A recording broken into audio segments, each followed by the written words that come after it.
किसी कण का वेग v समय t पर निम्न समीकरण के अनुसार निर्भर करता है। v बराबर a plus b t plus c upon d plus T.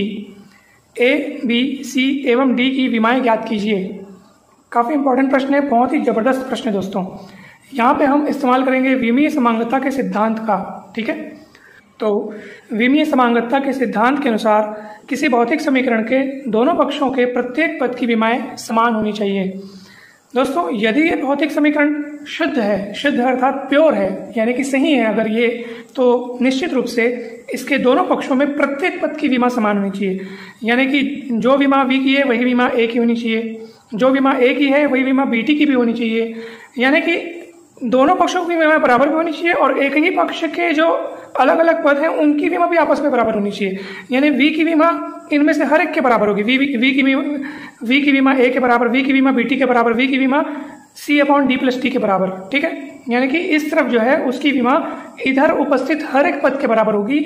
और आप ऐसा भी बोल सकते हैं कि हर एक पद जो आपस में जुड़े या घटे हुए हैं उनकी विमाएं भी आपस में बराबर होंगी। यानी कि a की विमा जो होगी वही विमा bt की भी होगी, bt की जो विमा होगी वही विमा c upon d plus T की भी होगी। यानी कि समीकरण में, किसी भी समीकरण में यदि वो शुद्ध है, यदि वो प्योर है, यानी कि यदि वो सही है, तो समझ लीजिए उस समीकरण में सभी पदों की विमाएं बराबर होंगी, चाहे वो कोई पद लेफ्ट साइड हो चाहे कोई पद राइट साइड हो। ठीक है, सबकी विमा बराबर होगी। अगर आप ये बात समझ गए तो फिर आपको इस प्रकार के सवालों में कभी भी कोई भी दिक्कत नहीं जाएगी दोस्तों।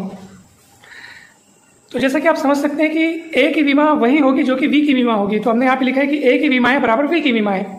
ठीक है, तो v की विमा क्या है, m0L_t-1। ठीक है, ये वेग v का विमीय सूत्र है। दोस्तों, ये जो आप देख रहे हैं वो विमीय सूत्र है। और विमाएं हम किसको कहते हैं, वास्तव में विमाएं जो हैं वो mLT की जो घातांकें हैं, जैसे 0, 1, -1 घात, इनको अपन विमाएं कहते हैं। इसलिए v की विमाएं बोलने का मतलब ये है कि वो जो घातांकें जो हम लोग mLT के ऊपर लगा रहे हैं, तो उसी घातांकों को यहाँ पे दिखाया गया। आखिर आप mLT के ऊपर दिखाएंगे, यानी कुल मिला के आप उसका क्या लिखेंगे, यहाँ पे विमीय सूत्र लिखेंगे। ठीक है, इसलिए आप इस बात से कभी भी कंफ्यूज नहीं होइएगा कि सर विमाएं और विमीय सूत्र क्या दोनों एक ही है या अलग अलग है।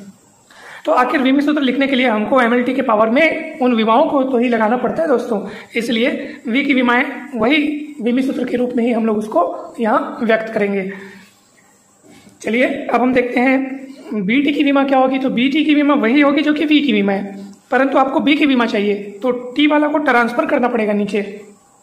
तो v की विमाएं अपॉन t की विमाएं।